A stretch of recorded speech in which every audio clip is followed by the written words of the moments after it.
और खबरों की तफसील। मुगल सराय से बीजेपी रुकने असेंबली साधना सिंह के जरिए मायावती पर की गई बयानबाजी से घमासान मचा है।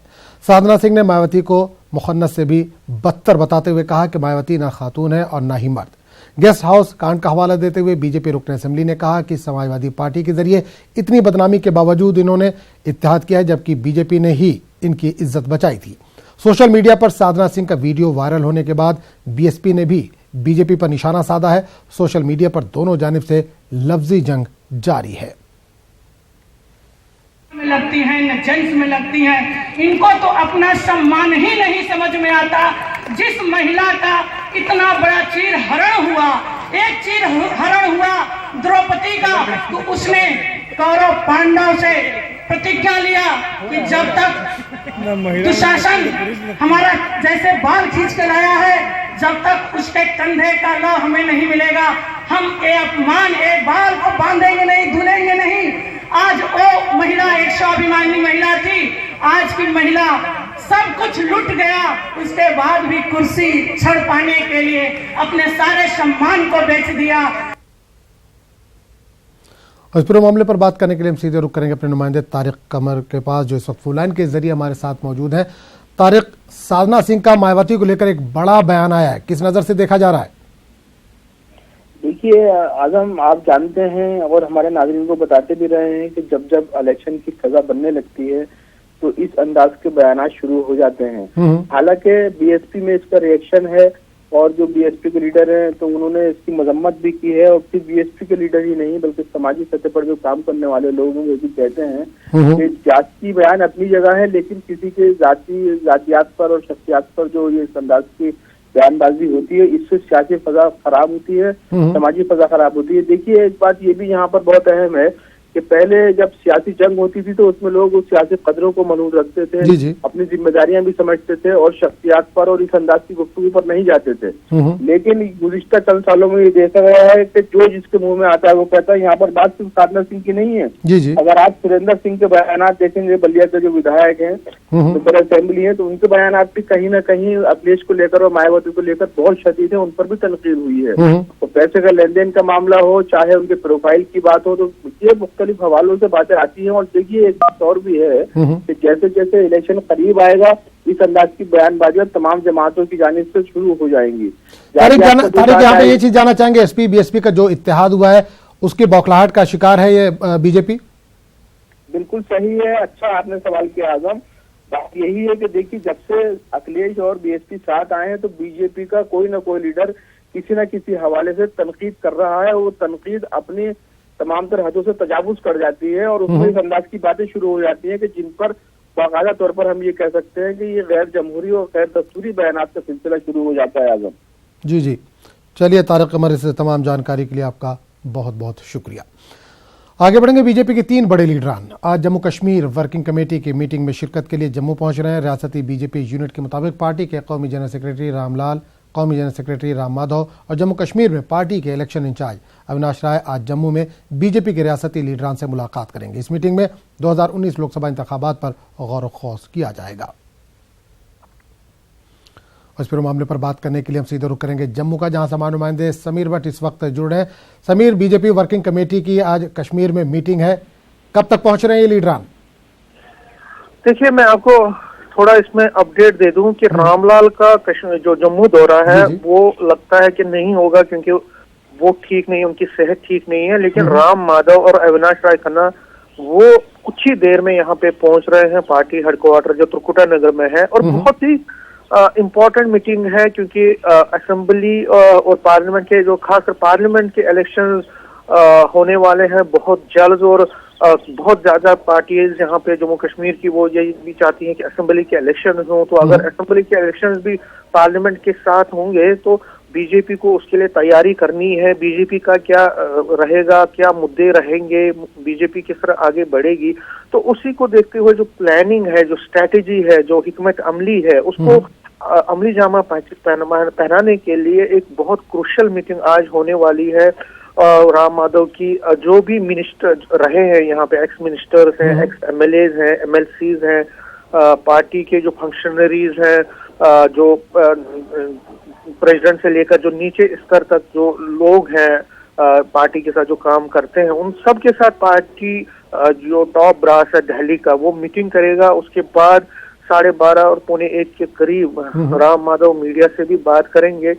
लेकिन खासकर जो मीटिंग का जो एजेंडा वही है कि जो पार्लियामेंट के इलेक्शंस आने वाले हैं और अगर असेंबली के इलेक्शंस भी होंगे तो पार्टी, क्योंकि बीजेपी का जो ग्राफ है वो थोड़ा गिरा हुआ है यहाँ जम्मू में भी, हालांकि उन्होंने जो अभी इलेक्शंस हुए थे लोकल बॉडी से उसमें थोड़ा अच्छा काम किया, अच्छा परफॉर्मेंस दिखाया था, लेकिन जितना अच्छा दिखाना था वो नहीं दिखा पाए। तो उसको देखते हुए और जो लोगों का गुस्सा है बीजेपी के जो एक्स मिनिस्टर्स रहे हैं, एमएलए रहे हैं, तो उसको भी बीजेपी बखूबी जानती है। और उसी को देखते हुए कुछ लीडरान जो स्टेट लीडर हैं बीजेपी के वो चाहते हैं कि असेंबली के इलेक्शंस अभी ना हो और वो चाहते हैं कि ये इलेक्शंस अक्टूबर नवंबर में हों ताकि तब तक जो लोगों का गुस्सा है वो कम हो जाए। और दूसरा जो अमित शाह और मोदी, जो प्रधानमंत्री नरेंद्र मोदी और अमित शाह, वो तब उनके लिए प्रचार कर सके। बिल्कुल समीर, एक सवाल ये करना चाहेंगे, आपने जैसे कहा कि बीजेपी की मकबूलियत में इन दिनों वहां पर कमी आई है, तो क्या आज की मीटिंग में प्री पोल अलायंस के बारे में भी कुछ बात हो सकती है, किसी पार्टी के साथ इत्तेहाद की भी बात हो सकती है? देखिए, आपने सही कहा, इन चीजों पर भी बात होगी क्योंकि बहुत सारी डेवलपमेंट्स हो रही हैं। कश्मीर में भी अभी देखिए आप, कल ही अल्ताफ बुखारी जो है उनको अभी पीडीपी ने निकाल दिया अपनी पार्टी से, और अल्ताफ बुखारी का जो है सईद अल्ताफ बुखारी है, ऐसी इंडिकेशंस आ रही हैं कि या तो वो अपनी पार्टी बनाएंगे या नेशनल कॉन्फ्रेंस में जाएंगे। लेकिन कुछ लोग ये भी कह रहे हैं कि वो अपनी भी पार्टी बना सकते हैं। तो आगे चल के, क्योंकि सज्जाद लोन पहले से ही कश्मीर में उन्होंने जो है बीजेपी के साथ अलायंस किया हुआ है, तो कल अगर हो सकता है कि ये दो जो फ्रंट बनेंगे वहां पे वो कल बीजेपी के साथ भी अलायंस कर सकते, क्योंकि बीजेपी का कश्मीर में कोई खास जो है रोल नहीं है या वहाँ मास बेस नहीं है। तो कल अगर बीजेपी जम्मू में अच्छा करती है और वहाँ कश्मीर में कुछ लोगों जैसे सईद अल्ताफ बुखारी हो या सज्जाद लोन ऐसे लोगों को साथ लेती है, तो फिर वो अपनी सरकार यहाँ बनाने की ख्वाब दे सकती है या कोशिश कर सकते हैं। लेकिन ये फिलहाल जो बीजेपी का जो थ्रस्ट है वो ये है कि क्या जो इनका मास बेस है वहाँ यहाँ जम्मू में वो खिसकता हुआ है, और बिल्कुल जो नाराज लीडरान है, बिल्कुल जो नरेंद्र मोदी जो है उनको मनाने की बिल्कुल कोशिश हो रही है, जो वोट बैंक खिसकता जा रहा है उसको समेटने की कोशिश है। तमाम जानकारी के लिए समीर बहुत बहुत शुक्रिया। आगे बढ़ेंगे। मगरबी बंगाल में बीजेपी की लोकसभा इंतखाबी मुहिम का आज से आगाज होने जा रहा है। बीजेपी की आज से 3 रोजा रैली शुरू हो रही है जिसे बीजेपी कौमी सदर अमित शाह खिताब करेंगे। मालदा में आज पहली रैली से अमित शाह खिताब करने वाले, जबकि 21 जनवरी को बीरभूम और 22 जनवरी को जिला नदिया और 24 परगना में अमित शाह की रैली होने वाली है। वादा है कि अमित शाह ने मगरबी बंगाल में 22 सीटों पर जीतने का हदफ रखा है। गौरतलब है कि अमित शाह स्वाइन फ्लू के सबब जेर इलाज है। अगर वो इन रैलियों में नहीं आ पाते हैं तो रैलियों की क़यादत यूपी के वज़ीर आला योगी आदित्यनाथ करेंगे। और पूरे मामले पर बात करने के लिए हम सीधे रुक करेंगे कोलकाता, जहां से हमारे नुमाइंदा शबाना एजाज इस वक्त फोन लाइन के जरिए जुड़े। शबाना, बीजेपी की आज से 3 रोजा रैली का आगाज हो रहा है। सबसे पहले सवाल ये, क्या बीजेपी सदर अमित शाह आज वहां पर पहुंच रहे हैं क्योंकि जेर इलाज हैं वो इस वक्त?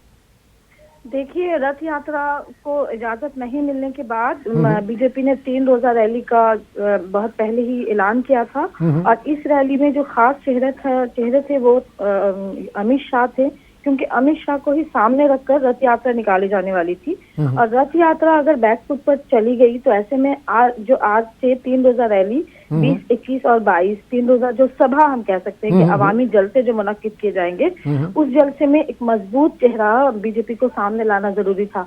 अमित शाह का दौरा बिल्कुल तय था, वो आज ही कोलकाता पहुंचने वाले थे और वो यहाँ से मालदा के लिए रवाना होते, लेकिन अब तक जो है उनके पहुंचने की कोई खबर नहीं है।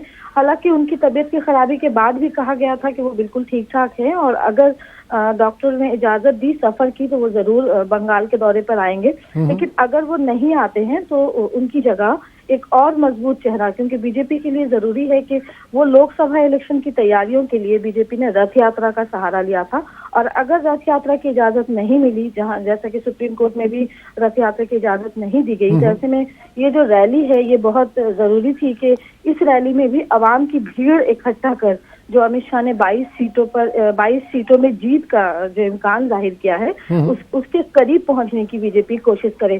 तो ऐसे में 3 रोजा ये सभा है और 5 अजला में, जिसमें झारग्राम और बीरभूम का इलाका जो है वो काफी अहम है, क्योंकि पंचायत इलेक्शन में बीजेपी ने यहाँ से कामयाबी हासिल की है। तो ऐसे में बीजेपी के लिए जरूरी है कि वो इन बड़ों चेहरों को, जिनका नामों का ऐलान किया गया है, उन्हें अवामी जलसे में जो है वो सामने लाए। अभी तक पहुंचने की खबर नहीं है, लेकिन 3 बिल्कुल शबाना, एक चीज और जानना चाहेंगे कि कल जिस तरह से ममता ने एक महारैली की, तकरीबन 20 पार्टियों के लीडरों को इकट्ठा किया, लाखों की तादाद में लोग जमा हुए, ऐसे में बीजेपी के लिए कितना आसान होगा या कितना मुश्किल होगा 22 सीटों का जो हदफ है उसको पूरा कर पाना? बिल्कुल आजम, जिस तरह से, और ये जो जीतने का इम्कान जो 22 सीटों पर जो कहा गया है वो किसी और ने नहीं कहा है, बल्कि बीजेपी सदर अमित शाह की तरफ से कहा गया है। तो बीजेपी के लिए बिल्कुल इज्जत का सवाल है कि वो बंगाल में जिस तरह से जोर लगा रही है इलेक्शन में, यहाँ अपनी जो सियासी जो संगठन है उसको मजबूत बनाने की कोशिश कर रही है। और ऐसे में सामने लोकसभा इलेक्शन है और अमित शाह अगर कोलकाता आकर बार बार ये कहकर जाते हैं कि वो कम से कम 22 सीट तो जरूर लेंगे, तो ऐसे में जरूरी है कि बीजेपी जो है वो अपनी पूरी ताकत झोंके। और यही वजह है कि अगर अमित शाह नहीं आएंगे तो योगी आदित्यनाथ जो यूपी के वजीर आला है उन्हें सामने लाया जाएगा। और जैसा कि कल ममता बनर्जी ने अपनी ताकत का मुजाहरा किया कि बंगाल में अगर कोई सियासी पार्टी सबसे ज्यादा मजबूत है, जो ममता बनर्जी बार बार कह रही हैं कि वो जो है वो तृणमूल कांग्रेस है। और अवाम का जिस तरह से आपने देखा होगा कि ब्रिगेड मैदान जो सबसे बड़ा मैदान है, और ब्रिगेड में जलसा बुलाने का, अगर कोई सियासी जमात अगर ब्रिगेड में जलसा बुलाने का ऐलान करती है तो उसमें सबसे बड़ी बात ये होती है कि वो अपनी ताकत का मुजाहरा करेगी कि कितने लोग इस ब्रिगेड मैदान में हाजिर होंगे। क्या कहा जाएगा वो तो बात की बात है, लेकिन कितने लोग हाजिर होंगे ब्रिगेड मैदान में, अवाम का किस तरह से रिस्पॉन्स मिलेगा, ये ज्यादा जरूरी होता है। और लोकसभा इलेक्शन से पहले किया तैयारियों का आगाज करते हुए अगर ममता बनर्जी ने इतनी बड़ी भीड़ इकट्ठा की है, तो ऐसे में बीजेपी जो सेकंड ऑपोजिशन बंगाल में अपने आप को कहने की कोशिश कर रही है, साबित करने की कोशिश कर रही है। और कहीं ना कहीं जिस तरह से लेफ्ट और कांग्रेस का हाल हुआ है आप पिछले इलेक्शनों में देखें, तो ऐसे में बीजेपी एक सेकंड ऑपोजिशन पार्टी बंगाल में उभर कर सामने आई है, तो उसके लिए भी जरूरी है वो कम से कम इस भीड़ तक पहुंचने की कोशिश करे। और बिल्कुल शबाना, चलिए इस तमाम जानकारी के लिए बहुत बहुत